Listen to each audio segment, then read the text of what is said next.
L'actualité à travers le monde, c'est maintenant, mesdames et messieurs, bienvenue à ce bulletin d'information.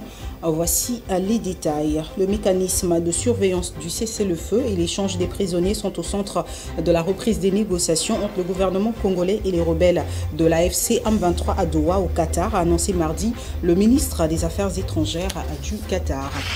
En République démocratique du Congo, l'inspection générale des forces armées convoque plusieurs officiers supérieurs suite à une défaite face au M23 dans l'est du pays.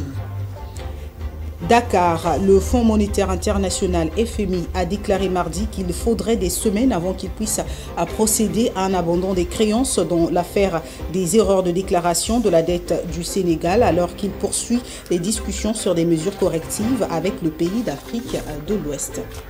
Au Nigeria, un train reliant Abuja à Kaduna a déraillé. Au total, 618 personnes ont été évacuées avec succès du train. 7 personnes ont été blessées et transportées immédiatement vers les établissements hospitaliers.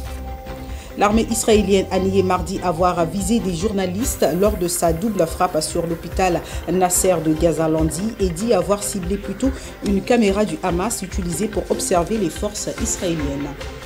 Et enfin, la catastrophe déclenchée par des pluies intenses survient moins d'un mois après des inondations éclairs qui ont fait au moins 65 morts dans le territoire himalayen. Des milliers d'habitants ont été évacués des zones basses inondées, tandis que les écoles et des universités restent fermées à mercredi. Et c'est la fin de ce bulletin d'information. Merci pour votre fidélité. Excellente suite, surtout pour la télévision plus, la chaîne du moment.